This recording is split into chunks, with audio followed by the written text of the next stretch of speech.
आज आपण बनवणार आहोत साबुदाण्याची खिचडी एकदम सोप्या पद्धतीने। आणि आज आषाढ एकादशीची तुम्हाला हार्दिक शुभकामनाएं मैत्रिणींनो। चला तर मग आजची ही रेसिपी सुरू करून घेऊया। मी मनीषा किचन मध्ये तुमचं खूप खूप स्वागत करणार आहोत। मस्त असं साबू तांदूळ, तर साबू तांदूळ मी भिजू घातलं होतं सकाळी। छान असं साबू तांदूळ भिजलेला आहे, बघू शकताय तुम्ही। मस्त असं भिजलेला आहे साबू तांदूळ।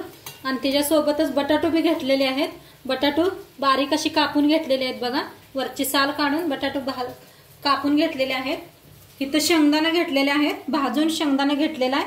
आणि इथं हिरव्या मिरच्या घेतलेल्या आहेत, स्वच्छ धुवून घेतले त्या हिरव्या मिरच्या, शेंगदाणे भाजून घेतलेला आहे। इथं घेतलेला एक चॉपर घेतलेला आहे, तर त्याच्यात घालूया आपण हिरव्या मिरच्या मोडून।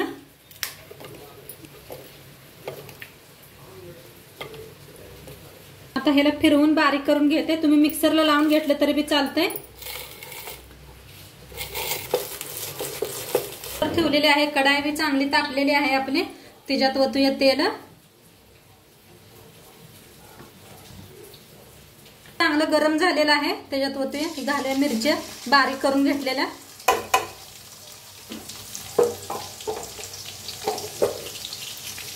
छान जरा असं भाजून घेऊया। त्या छान भाजले त्यातच टाकूया बटाटो बी तेलात छान असं भाजून घ्यायचं।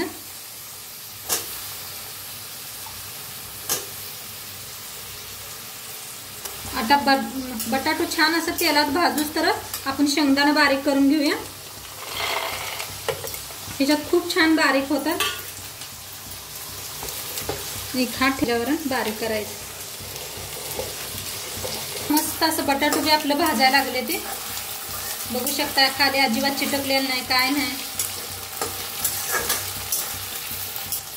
आणि तुम्हा सर्वांना आषाढी एकादशीच्या तुम्हा सर्वांना शुभकामना आहे।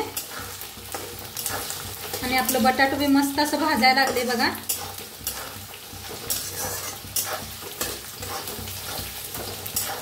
मस्त असं बारीक झालेलं आहे। आणि कत्तर लाईट बीट नसली की नाही मस्त उपयोगाला येतं ही। तुम्ही मिक्सरला बी लावून घेऊ शकता शेंगदाणा। आमच्या मुलीला असंच आवडते म्हणताना, हिच्याला आवडते म्हणताना मिक्सरला लावलं नाही, असं लावून मी करायला लागले। बटाटो बघा छान भाजले, ते बघू शकताय कशी कट व्हायला लागले ते बघा। मस्त असं तेलात भाजलेले आहेत बटाटो। आता टाकूया आपण साबू तांदूळ।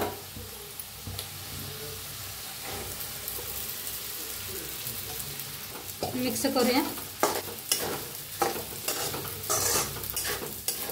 नक्की एकदा माझ्या पद्धतीने करून बघा, घरात सगळ्यांना आवडेल। आणि अजिबात चिकटहीन होत नाही हे ना, खायला खूप छान लागतंय। आता शेंगदाणा मीठ टाकूया, चवीप्रमाणे टाकायचं। शेंगदाण्याचा कूट करूया।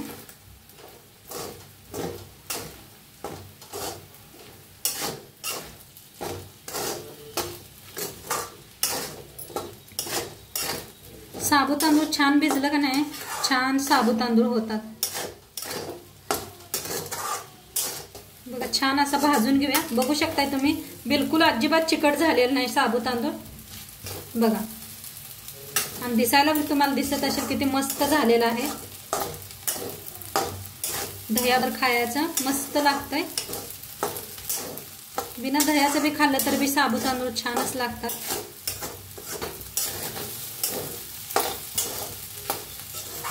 मस्त भाजलेला आहे बघा, कलर बी वेगळा झालेला आहे, लालसर असं मस्त दिसायला लागले साबू तांदूळ। छान भाज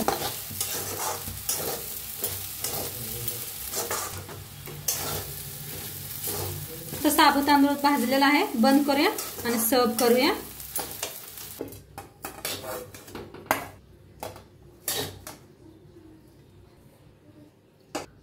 तर बघा मस्त असं बटाटो साबू तांदूळ बनवून रेडी आहे।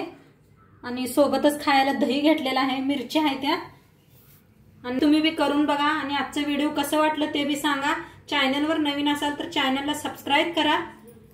उद्या भेटूया अशाच नवीन नवीन रेसिपी सोबत. तोंडपात्र खात राहा, मस्त राहा. बाय.